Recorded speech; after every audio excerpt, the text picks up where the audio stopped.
Good evening, everyone, and welcome. My name is Karen Moran, and I'm the Director of Alumni Engagement for Rutgers Biomedical and Health Sciences. I thank you all for being with us this evening. This webinar is part of the Rutgers University Alumni Association's virtual event series, which offers Rutgers alumni and friends the opportunity to stay connected and hear from faculty members across the university. Tonight, we are honored to have with us Dr. XinQi Dong, the Director of the Institute for Health, Healthcare Policy, and Aging Research at Rutgers University, New Brunswick, and the inaugural Henry Rutgers Distinguished Professor of Population Health Sciences. Dr. Dong has led multiple longitudinal epidemiological studies, including the New Jersey Population Health Cohort Study and the PINE Study. Dr. Dong is the principal investigator of numerous federally funded grants and has mentored many trainees and faculty researchers to success. A strong advocate for advancing population health issues in underrepresented communities at the local and national levels and around the world, Dr. Dong has worked with multiple institutions in China, as well as the Chinese National Committee on Aging, to further dialogue between the US and China on elder justice and mental health. Dr. Dong served as a senior advisor for the Department of Health and Human Services under the Obama administration. His policy and advocacy work with the Department of Justice and Centers for Disease Control and Prevention have also shaped the national agenda on the surveillance and preventative strategies combating issues of violence. Before I turn it over to Dr. Dong, please note that all attendees have been placed on mute for the duration of the discussion. If you have questions, please send them via the Q&A option at the bottom of your screen. We will get to as many questions as possible. It is now my distinct privilege to turn it over to Dr. Dong. Thank you very much, Karen. It's great to be with all of you virtually, and I hope you guys are all doing well with during the current COVID pandemic.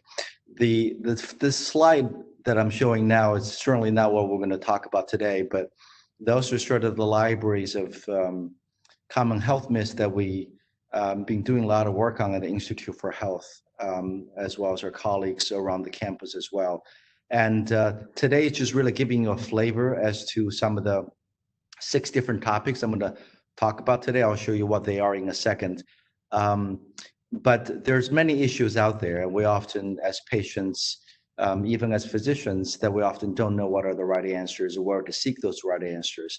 We sometimes take the information and the news bit that we hear, and somehow that becomes a life-changing decision. Sometimes the right thing to do, but often it's not the right thing to do. And the purpose today is not necessarily give you the absolute right answers to those questions, but really make you think a little bit more, asking a few steps of questions so you can take to your provider and to your colleagues and family to start those discussions and to see what really fits for you, for your health and well-being.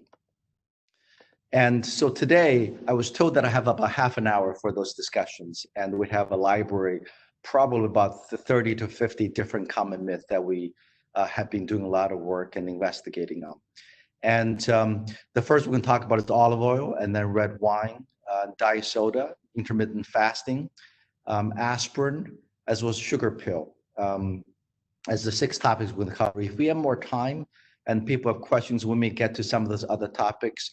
But those are the focus we're going to have today. We're going to have about 30-35 minutes of discussion and followed by my presentation as well. So for those of you who want to submit questions, submit them. We've already gotten a lot of questions ahead of today's talk. But if you have them, send them to Karen, and Karen and Stephanie will help to moderate the discussion and fire the questions my way as well. Okay, so without even going to the first topic is really thinking about what are the steps of research, why research is so important. You know, I won't read the slides, but rather, you know, we need to define the problem, identify risk factors, find out what prevents the problem, and then implement the evaluate program. Often, you know, there are, in practice and in research, sometimes people jump those steps. And there are many things that we're finding jumping those steps really have deleterious consequences. And we really may not know how to intervene or what to intervene if we don't identify the first early stages of the issues first.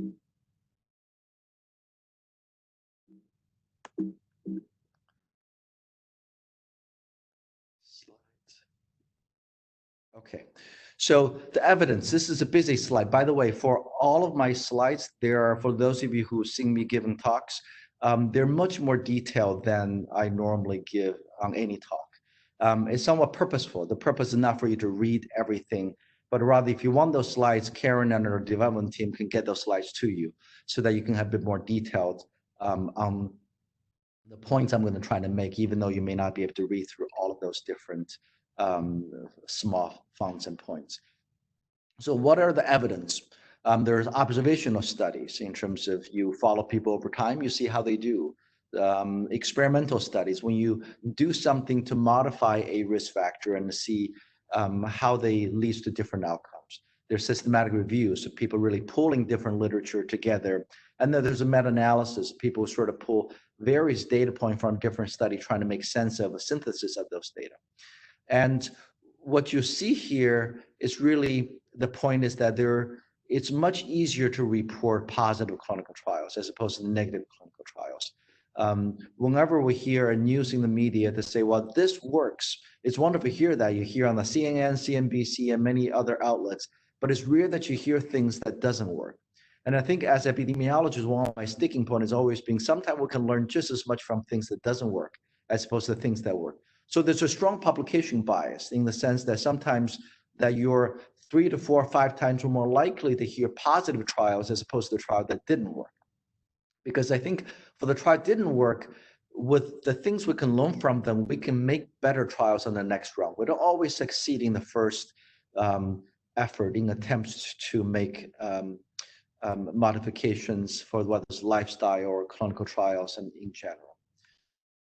So olive oil, in general, it's a growing market. It's growing market. It's valued at $8 billion in 2017. It's projected to go to $11 billion by 2050. You know, olive oil is produced by pressing grind olive and to extract the oil. Extra virgin olive oil is a good source of monounsaturated fat and antioxidant, which is believed to be beneficial. Olive oil is not surprising to most of you, it's not necessarily low in calories. A tablespoon of olive oil has about 120 calories. A tablespoon of butter has about 102 calories on average. And, you know, you can't really talk about, you know, olive oil without thinking about different kind of fats. There's trans fats, most of you are aware of, are really the bad fats. But there's a saturated fat, monounsaturated fat, and polysaturated fat. And they're all different in terms of free fatty acid content and risk factor for cardiovascular disease. And olive oil certainly has been postulated as one of the good fat, as well as other ones. We won't go, you know, I have slides talk about avocado and other seafood, for example, but we won't talk about that today. But what you may or may not know in terms of varieties and degradation of olive oil are substantially different across different settings. You know, olive oil, the extra virgin olive oil, the highest quality, has less than 0.8% in free fatty acid. So lower the fatty acid, better it is, right? They also have a very high phenolic compounds, which is considered the healthy antioxidants. The higher, the better, right? Low quality olive oil are high concentration of fatty acid. They often could be from rotten olive oil or adulterated olive oils. And the phenolic content are very different as well. What you see on the right side of the graphs are really we call it the half-lives. In other words, saying if you have as fresh as olive oil you can have that's pressed within the last week or days, you know, the Mediterranean diet, we often think about the fresh olive oil, that they degrade substantially as time goes on. And on those, what you're seeing are really the degradation of olive oil active compounds over time. What you can probably see here is that, you know, within about 3 to 6 months, the active ingredients of olive oil all substantially decreases over time. And they also, what you're seeing is that storing at different temperatures on the right upper corner, what you see is that storing different temperatures make a substantial difference in terms of the phenolic compound activity. So if you have really low quality olive oil that's stored in, you know, the wrong temperature at the wrong duration, you really are not going to get the benefit of olive oil that is claimed to be some of the clinical trials have shown to be the case. So that's really important, but it's really hard and expensive to get extra virgin olive oils in the current dating environment. And most of the olive oil you buy from the grocery store does not have the same free fatty acid content and phenolic compound that we all want to think about. Busy slide, again, it's not for you to read all of them, but for me to give you sort of general considerations, what some of the studies and evidence and counter evidence. That's going to be the theme that you're going to see through all of the slides, is that, you know, I present the data on the issue we're talking about, give you a sense of the mechanisms, and then give you evidence, and the counter evidence give you some balanced assessments, and then get to sort of the takeaway points. So in terms of evidence, olive oil have shown to reduce some of the heart disease risk factors. For those who consume about 25 mL per day of olive oil, have higher phenol content, and for those who takes olive oil 50 mL per day will have reduced coronary artery disease. Another thing what you don't often think about is that when you hear in media, they say, you know, this reduces this risk factor by 30% or 50%, sort of the relative risk or odds ratio. But what you often don't hear is what are the absolute risk, right? Going from 80%, you know, something from risk factor of 80% to 40%, have a 50% reduction in risk, but so is 8 and 4%, so is 2 and 1%. So it really depends on how you think about absolute risk versus relative risk, and that's really important. And the data I'm showing you, if they have absolute risk, we're already going to find them, and if they don't have them, then we will show them. We'll highlight that as well. It's really understand what are the absolute difference in terms of how does intake of those compounds make a difference in terms of your risk factors. So on the third bullet point under the evidence, when you look at reducing heart disease, higher intake of olive is associated with a lower blood pressure. But that blood pressure is difference between systolic blood pressure of 130 to 134. So now you can say that, well, are those 4 millimeters of mercury blood pressure really that important to you, or are there the things you can do in terms of intake that amount of olive oil and the risk factors associated with the fat content associated with taking this olive oil? Same thing with the cholesterol levels. If you take higher level of olive oil, that's, you know, you have 5.45 versus 5.6 difference in millimoles per liter of cholesterol level. Are those really important to you? Those are the evidence that's shown. Those are from observation as well as environmental studies. When you look at counter evidence, you know, we know that free fatty acid is being associated with hypertension. So higher fatty acid content, or especially those with the low olive oil, has been shown with higher incidences of hypertension. This is from a sample size of 3,000 with adult donating blood. And there's also a study showing that, you know, free fatty acid can worsen blood vessel health. And for people who take 25 grams of olive oil per day for 1 week, they may have worsened flow-mediated blood vessel dilation that you don't often think about. And the third bullet point on the right side on counter evidence is also, you know, is really the olive oil, or is it other things? You know, is the Mediterranean diet that's causing this, or is it because of the fact they live in a sunny island, they're just happier in general and more active comparing to people? You know, so is it the diet, is it the olive oil that really makes a difference? Really important to ask those questions. And is, you know, let me go to that. And also another thing to consider is olive oil, is that, you know, olive oil, when in certain cultures, when we, you know, heat oil in high temperatures, overheated, has been shown to have preliminary data that leads to harmful compounds such as lipid peroxidase, which may be carcinogenic as well, to consider those as well. So what are some of the takeaways? If you can afford to buy extra olive oil, buy extra virgin olive oil, trying to avoid unregulated, as well as a first press or cold press, or those pure olive oils. And olive oil should be used sooner rather than later, and ideally within the first 6 months of bottling. And so when you buy those olive oil, look at the bottle days. If it's already past 6 months, that is not going to give you the benefit it brings. And use olive in moderation, and in terms of your food calorie content for your health. Unhealthy food won't make you healthier by adding olive oil, and think about lifestyle as a whole that many of you are already in tune with. So red wine. In 2009, Americans spent on average $14 billion on wine. And in 2018, average annual consumption per resident is about 3 gallons. There's a bit of a French paradox saying that people who drink wine may have lower rate of heart disease. amongst the French, despite their fondness for cheese and other rich fatty foods. Resveratrol, which is the active ingredient compound, is being linked to showing that that's really the wine active content that's mostly being associated with healthy effect. Different drinks and have different type of resveratrol content. And on the right side, it's quite a bit of amusing to give you a sense as to get 1 gram per day of resveratrol, what you need to be able to consume to get that. You will need to drink probably between 500 to 2,700 liters of red wine.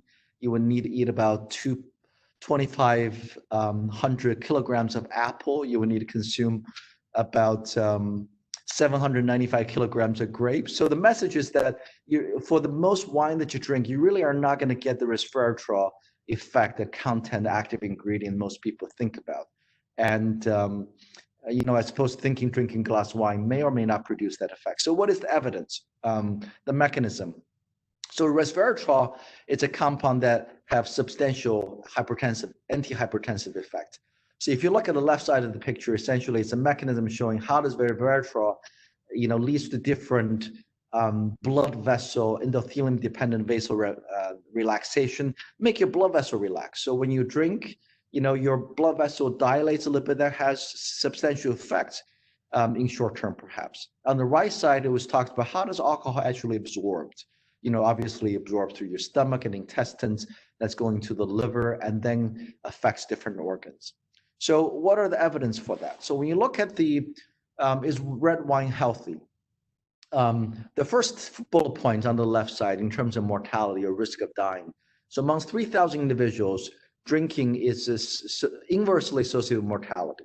So if you never drink wine, you have about 16% risk of death. If you drink monthly, you have 9% risk of death. If you drink weekly, your death rate is about 7%.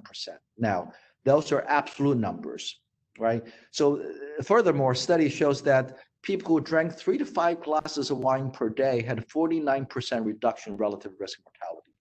We couldn't find absolute mortality risk associated with. Now, this was a European study. 3 to 5 glasses of wine per day, for many, it's considered a lot.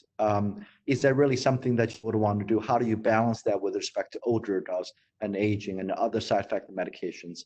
That becomes a bit murkier. The cardiovascular benefit for people who drink wine more than once a month is associated with 30% reduced risk for cardiovascular-related mortality and 30% reduction of incident coronary artery disease. Now, when you look at the death rate, okay, so cardiovascular death rate for people drank with wine is 0.7%, for liquor is 2%. So it's not necessarily 90% to 10% kind of a risk reduction, but rather when you look at absolute numbers, is that something that you really want to chase after? I think it's something you need to discuss with your physician to say, what are other things, what are the harm associated with the taking alcohol intake? And in animal studies, alcohol is being shown to reduce inflammation, reduce glucose, and increasing cerebral blood flow. The counter evidence is that several reviews of human clinical trials, when you pull those studies together, because each study have substantial biases on their own, and showing that resveratrol have no effect on cardiovascular outcomes. This is a Bonford study in 2016 that was quite a bit controversial. And furthermore, that no protective effect of longevity or cardiovascular health found any wine intake from some of the observational studies. And then people postulate that the observed benefit associated with the wine are really due to other confounders, such as physical activity, dieting fruit and vegetable, or higher socioeconomic status, the fact that you're able to buy wine that are substantially more expensive. And taking that in consideration as well. So what are some of the takeaways? If you don't drink alcohol, you don't necessarily need to start drinking at this point. Women who are pregnant, certain medical conditions or certain medications, you should be careful, especially in older adults. Alcohol content are very different, obviously, by different type of alcohol, but some of the side effects with respect to whether it's cholesterol medications or other medications people commonly take may induce other common side effects such as delirium, confusion, especially people with mild cognitive impairment. Really need to be careful with those medications, taking wine, as well as the medication and drug-drug interaction, drug-disease interaction as well. the elderly needs to be careful with. So in elderly is often not the alcoholism type of screening questionnaire, but rather the harm from drinking behaviors associated with the fall risk, dizziness, and other things that can impair independence in terms of activity, daily living. Bit of a controversial topic, diet soda. The global drink soft soda, it's valued at $4.1 billion in 2018. North American dominated market with revenue of $1.4 billion, which accounts for 34%. Diet soda are sugar-free, artificial sweetened version of fizzy beverages. It has no calories. And, they generally market towards health conscious, diabetes, people who are diabetic or athletes, people who want to lose weight or improve fitness. And that applies to all of the diet soda. And so how does a diet soda turns into different ingredients? So this is diet soda, one of the major ingredients is aspartame that produces sweetness. When you look at a metabolism, aspartame turns into methanol and turns into formaldehyde. And you all know what formaldehydes are often used for. And so most people are not aware of them, don't necessarily think about those in different ways. So what is the evidence in this way? Weight loss, those who replace caloric beverages with the water, such as diet beverages, are more likely to achieve 5% weight loss compared to people with no treatment. This was a very small study. It's about 318 obese adults. However, there's no statistical significance between mean weight loss when you replace with water comparing to dietary beverages. However, there's quite a bit of counter evidence. The active ingredient that you already showed you earlier, amongst the 4,000 participants who consumed one or more diet soda per day, they actually had 44% or higher risk of metabolic syndrome, obesity, and hypertension. In another study, close to 7,000 participants, daily consumption of diet soda was associated with 36% increase in metabolic syndrome and 67% risk in type 2 diabetes. And in another study of 2,500 participants, high consumption of diet soft drinks associated with 43% of vascular risk, and as well as a stroke and vascular and other vascular events as well. So what is the conclusion takeaway? If you want to stay hydrated, drink water. Coffee and tea could be good alternatives, or carbonated water. Cut down sugar certainly is important. And, I often, tell my patients that, just because you have a Big Mac and diet soda doesn't necessarily balance each other out. You're still having the Big Mac in the first place. So I think there's quite a bit of counter evidence towards the benefits versus harms of taking diet soda. Another common topic, intermittent fasting, right for you. Intermittent fasting is ranked the top diet search in Google in 2019. So what that means is that, you eat for a certain period of time and you don't eat for a certain period of the time. So there's a lot of different ways to do it. You can do alternate day fasting, essentially saying you eat one day, 3 meals, and you don't eat anything the second day. And there was a 5-2 diet, which is you choose any 2 days out of the week and you don't eat things those 2 days, which is really difficult to do, especially for older adults. And then there is the 6-1, which is another softer version of this. And 16-8 is referring to you don't eat for 16 hours and you eat for 8 hours of the day. So sleep does count towards that. So you can, after dinner, the previous evening, you can wait until the next day lunch before you have your next meal. That's also considered restricted time feeding. And there's more OMAD that refers to 1 meals per day. The thought process of this is that, during fasting, ketones are elevated, metabolic switch from glucose, and you use fatty acid ketone bodies as opposed to glucose. So mechanistically, on the left side of the screen is saying that, how does intermittent fasting can lead to metabolic changes? And essentially saying the intermittent changes can also, reshape your gut microbiome. As well as that leads to potential decreased inflammation, insulin, lipids, and that could be great beneficial for a variety of different cardiovascular disease as well. On the right side is that what you see, intermittent fasting is certainly not new, but in terms of popularity have increased substantially. That's the web search from Google over the recent years. And what you're seeing here is that how does intermittent fasting and recovery actually does to the body. I won't read through the slide, but what you're seeing here is that during intermittent fasting, your body goes into conservation stages. Okay, you're trying to be more resistant to stress. So your cell, just like you mentally, think about how you can preserve yourself. Okay, and during eating and sleeping phases, which is it's the next phase, is that your cell growth and plasticity and cell structural and tissue remodeling begin to occur. So that constant switch between two different pathways can potentially be beneficial and leads to, potential resilience and disease resistance, as well as in reduce inflammation, body fat, and lipid metabolism, as well as reduce blood pressure. So what are the evidence and counter evidence in those cases? So in terms of evidence, that the 2 days per week of fasting have shown to decrease weight by 3 kilograms over a short period of time, and alternate day fasting for 12 weeks among 30 participants have shown to decrease your weight by 5 kilograms. And then the data shows on as well. And what you're seeing here, most of those are very small trials. Those are not large trials that's being done on thousands of people with the diverse samples and different age groups to be able to really give you solid evidence. However, there's a lot of some counter evidence as well, especially in terms of potential harm. In some of the counter evidence really refers to lack of long-term data. Understanding short-term, you can make people do a lot of different things, but can you really make that longer lasting? That's really the question. Intermittent, fasting is also very difficult for people, in our culture that's ingrained to 3 meals a day, breakfast being the, most important meal that we always go for and teach our kids. And most physicians are not necessarily understanding enough to really talk about the advices in terms of intermittent fasting. And many patients and families may not have access to nutritionists and dietitians.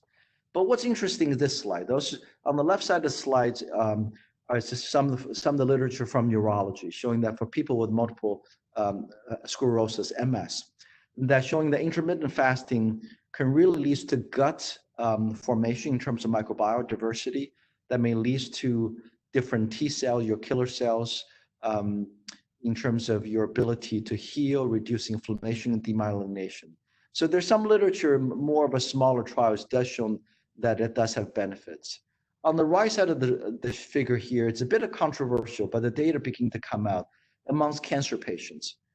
Cancer is one of those, devastating illnesses that cancer cells are genetically bred to feed on energy. They're not as so good in terms of during the starvation mode. So there's some thoughts that if you have a healthy cell and the cancer cell live together, and when you do chemotherapy, that you kill some cancer cells, but you also kill a lot of, healthy cells as well. There's some evidence suggesting chemotherapy combined with fasting can lead to perhaps more of a selective destruction of cancer cells as compared to the proportional destruction of healthy cells. Again, early evidence, but there's some evidence does suggest that's the case. And physiologically, that does make sense, but it's not always easy to do in those cases. So what is the conclusion takeaway?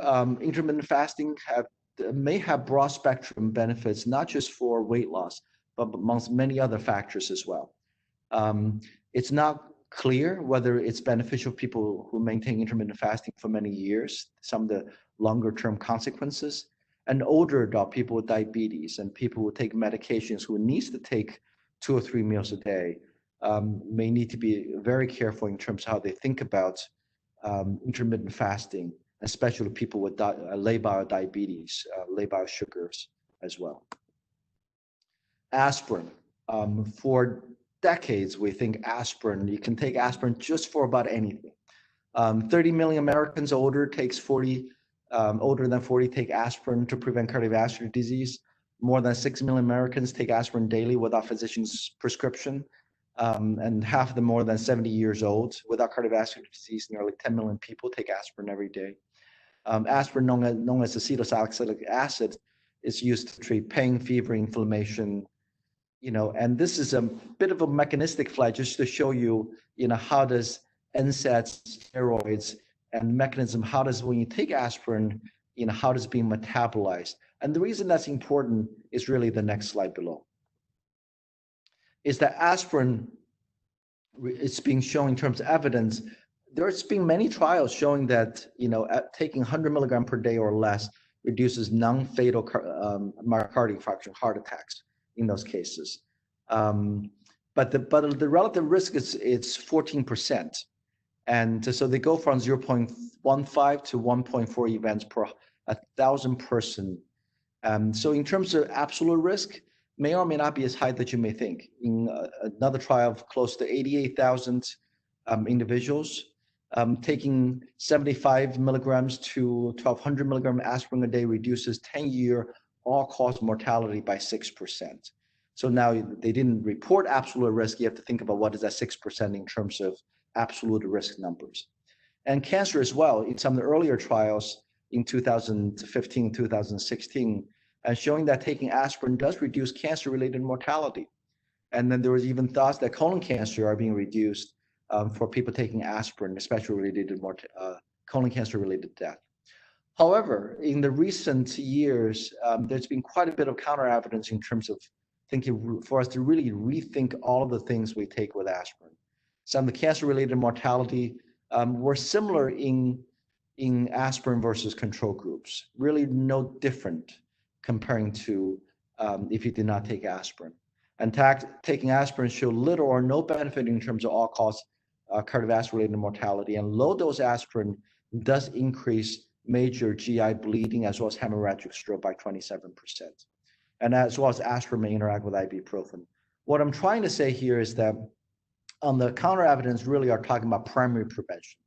So for people with known heart attacks, known cardiovascular disease, take aspirin does help. But the counter evidence really talk about for people with no known risk factors, taking aspirin for cardiovascular primary prevention, there's really very little evidence that is there. If anything, it's harmful to you. So what is the takeaway? U.S. Preventive Services Task Force encouraged men to use aspirin for reduction risk factors with known risk factors. But there's really very little evidence to suggest primary prevention, and especially for men and women older than 80 years old. The benefit and risk may not be there. You really should talk to your physician in terms of thinking about your life expectancy, risk modification, and the primary, secondary, tertiary prevention use of aspirin to be able to make the best informed decision for yourself. The last section, but not the least, are the sugar pill as beneficial or harmful. Sugar pill implies the placebo effect. We often refer that in clinical world is that, a placebo effect implies when you take something, when you believe something is helpful, you have a beneficial effect. Or nocebo effect implies that when you believe that taking something can cause you harm, that leads to harmful outcomes. They're both sugar pills, but they serve very different kind of pathways. Okay. And having placebo, or it's really important to differentiate what's really the drug that's working versus other things that may influence the differential health outcomes in this case. So if you have positive beliefs, you may think that I may have beneficial effects. If you have negative beliefs, you may very well think that, gee, I'm going to experience that side effects. If I read that list of 50 different side effects from this medication I'm going to take, if you really believe in it, you may very much have that as well from the nocebo effect. So how does it work? This is a bit of a neurobiology in terms of thinking about when you think about placebo or nocebo. When you take a pill, whether it's real pill or a sugar pill, it causes a cascade of beliefs and release of hormones and the chemicals in your brain that leads to differential beliefs or differential outcomes. And understanding the neurobiology pathway is really important to understand how does placebo versus nocebo actually work. This is a way of, on the right side of the picture you're seeing here is that when you take a morphine injection, morphine binds to the opioid receptors, and that terminate the pain signal, you feel better. So when you take pain medicine binds to the receptor, and you feel less pain. when you take placebo, for example, is that you take placebo, there's a reward pathway in your brain that are activated, that are lighting up, that causes a natural release of endorphin. And that endorphin, also binds to the receptor that causes a termination pain signal. So ask the question, really, is it the morphine or the other pain medication that's causing this, or are you taking a sugar pill? If you didn't know the difference, and you really believe that placebo is a medication that will really cure your pain, would that make a difference? So what are the counter evidence for that? So pain relief being repeatedly shown that placebo plays a substantial role in terms of pain levels. That happens with depression as well. For people who take placebo, there are many, many trials suggesting depression response as well as remission response for people who take placebos may be just as effective as people who take antidepressants, okay? There are also studies suggesting that people who take placebo may have better performance on memory testing. So a sugar pill may potentially give you that benefit. Some of those are smaller studies in nature. Sleep quality as well. If you can't sleep, if you were to take a sugar pill versus an actual sleeping pill, there are people who report substantial differences as well.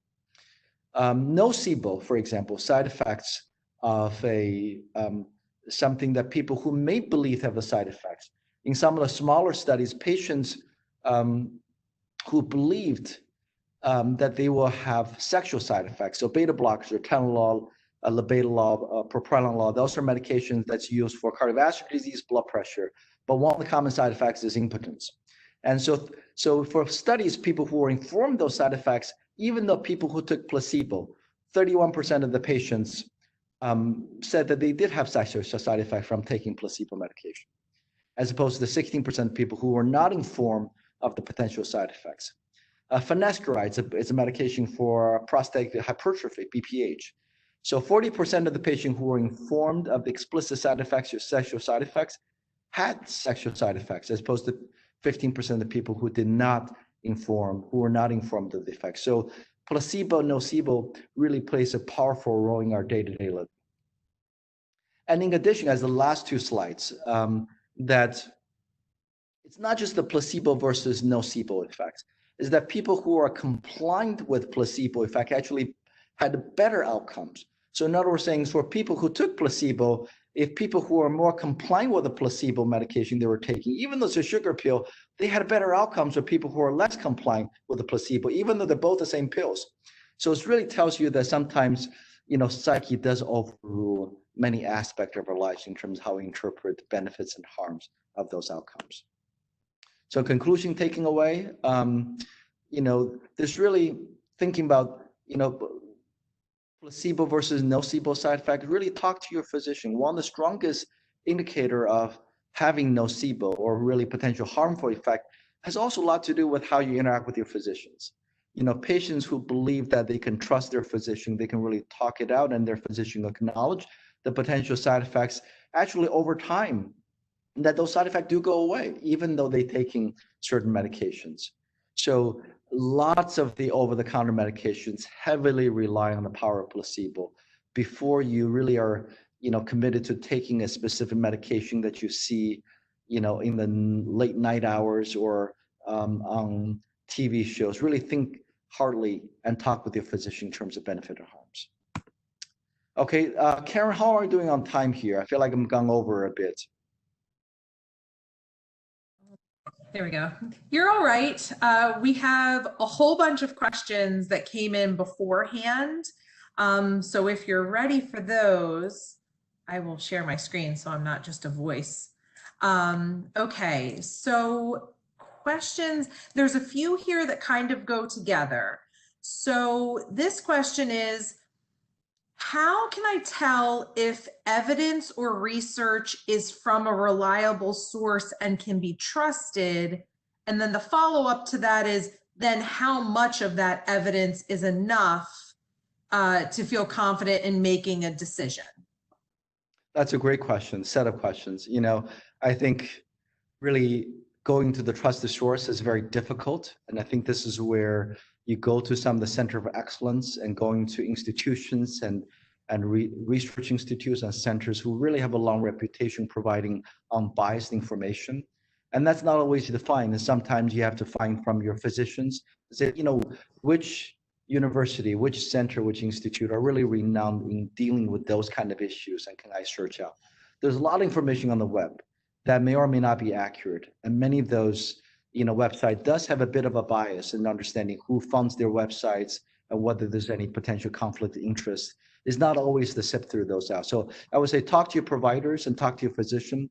But I think more importantly, how much evidence, Don Berwick, the former head of CMS, used to say, saying there's no evidence about evidence-based practice. Because as I share with you that for every evidence is out there, there's always a counter evidence that really highlight the potential harms or the lack of the benefits of any given treatment options. There's no treatment that are 100% proof. You really, with the drug that you take, you're really dancing between absolutely no effect versus complete toxicity. So what we try to do at IFH, the Institute for Health, is really to narrow that bandwidth, to sort of give you to say, this is what you can filter out from two extremes and think about middle of the lane and ask those questions a bit more. Because there's really nothing that I would say that's 100% bulletproof with absolutely no side effects, whether that's from medications to other treatment options as well. Okay, thank you. You were talking about something here, and I think this question relates to that. There's so many health-related topics to talk about. How do you and your team identify which topics to address? Well, we talk to our community. We talk to our community organizational leaders and patients and families. We're trying to find what's important to them. And the Institute for Health primary mission is on population health, understanding social determinants of health, understanding things that matter to them more than just disease-specific level, but much broader level as well. And I think the mission of the Institute for Health, you can find that on ifh.rutgers.edu website that can give you a sense of what it is that we focus a lot of things on. But in terms of the questions for today, we go to our patients, we collect qualitative data from the questions that people submitted and people being interested in finding. So for those of you who are on the WebEx, if you have other things that we didn't talk about today, we can find other platforms to be able to have those discussions. As you can see from my first slide, we have a list about 30 different common topics that we didn't even dive into today.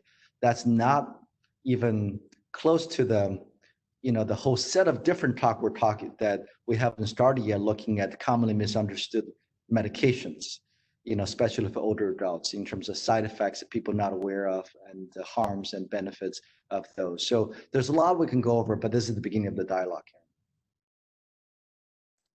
Great. Here's another question that came in through registration. It's a little off of what you presented on, but along the same lines. It says, how should we change our exercise programs as we age through our 50s, 60s, 70s, and 80s? That's a great question. I would say when you cannot really focus on intensity, focus on duration. And I think exercise is one of those things. There's another slide, which I'm not talking today, is does running versus walking a mile, how much different benefits that brings. And what I was trying to articulate that is thinking about intensity of exercise does matter. As you get older, you really need to balance the side effects of medications. A lot of medication can make you orthostatic. In other words, saying when you go from sitting to standing, your blood pressure doesn't catch up as quickly. So you're much higher risk for fall, dizziness. And those things are really important. But also elderly women more specifically, but as well as men, to focus on weight training. And I think especially for women who are prone to osteoporosis, weight training and sort of getting that bone going are really important. And you get that from strength training as well. For men with low testosterone, which is a different topic of the day, they really can benefit from that as well. But it's not just duration, but intensity. But intensity, it's much difficult to guide in a broad stroke. That really needs to be individualized, thinking about your heart rate variability, your blood pressure elevation, your pulse elevation, to make sure you can stay in the right zone to be safe while you're exercising. Okay, thank you so much. A question just came in. This may have to be a pretty broad-based question, but it says, are there significant benefits to eating organic fruits and vegetables versus regular, also food items like free-range eggs? I think this is a pretty big question for most people. It is. I think the general sentiment is yes, but they're very expensive, and not everyone could afford organic or have access. Many part of the country are food desert. Rutgers being the New Brunswick, that many people say that New Brunswick is a bit of a food desert as well. So for people who have access to organic food, and do you buy a $10, handful of tomatoes versus something that's much more filling? So it's just as much of a nutritional question as much as a socioeconomic position questions, is a question about poverty, question about access, question about social justice for people to have access to them as well. There are wonderful programs in Chicago, for example, where I was previously. In many of the organic farmers markets, city have matching programs. So in other words, saying if you put $50 of your food stamps, the city will match you $50 in addition to ensure that you can be able to get organic food. Not every city and states have that. So in addition to the question at the individual level, it's also a question at the policy level as well that we need to be pushing for those changes. Absolutely. Okay, there are a lot of questions. We'll take a couple of more because we'll go till 6 o'clock. Let's see, this question here, it says, you mentioned that a drawback of intermittent fasting is the lack of long-term evidence on it. What would be some challenges of studying intermittent fasting in the long term, and how would it be different from studying effects of herbal tea or dieting? Well, intermittent fasting is a form of dieting. Herbal tea, which is not a topic I talk about today, but it was on my slide, is green tea is effective. And I think that's a bit controversial as well. But in terms of understanding longer term, it's really short term, you can really have, when you're doing interventions, you can see side effects, you can see benefit and side effects through repeated assessment. To really follow patients over time for years is enormously expensive to study. Institute for Health, we are supported primarily by research funding, most of them from the federal government. And the federal government typically don't like to fund studies that follow people for decades.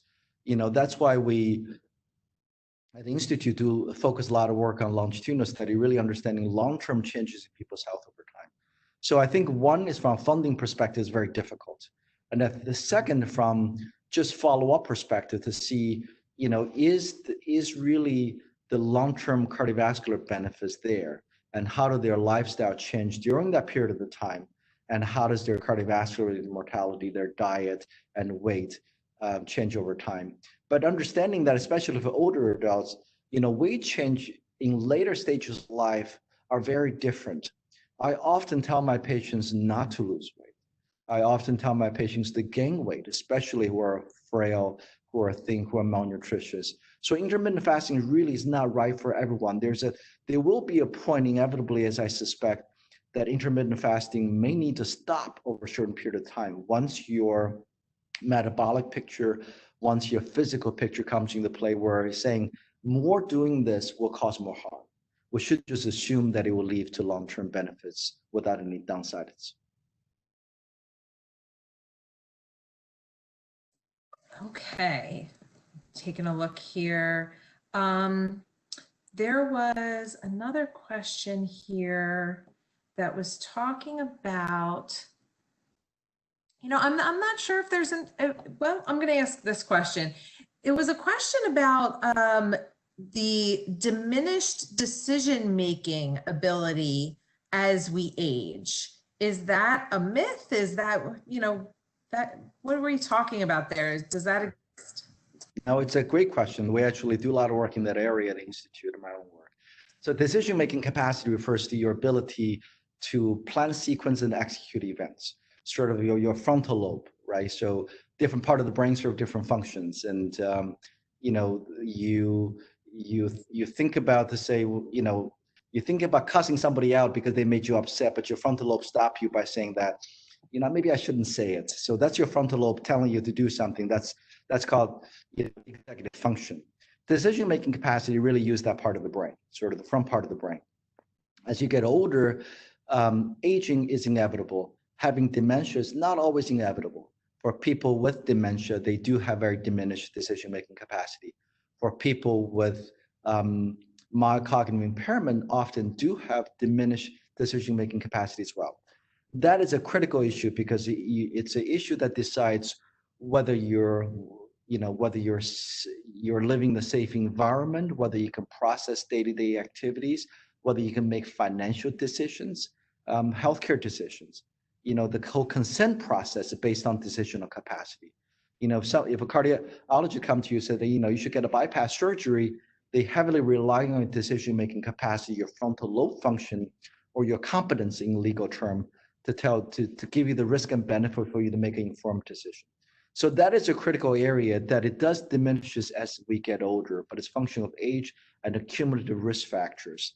Often people with impaired decision capacities may be early sign of dementia, but maybe early signs of cognitive decline over time as well.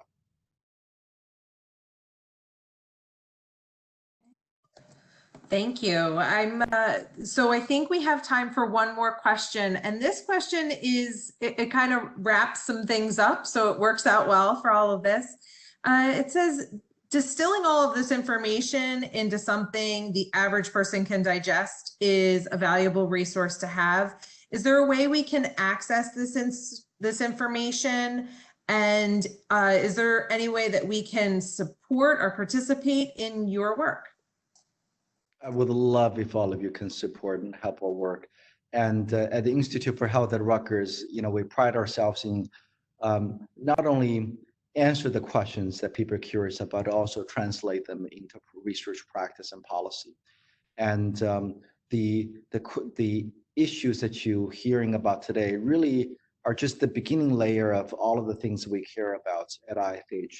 So there's a lot of things you can support us. You can support us through foundational efforts and then through supporting us by creating resources, material, not just in English, but in different languages for different populations and hard access populations. In terms of slides, we'd be glad to make those slides available to all of you who wants to have them.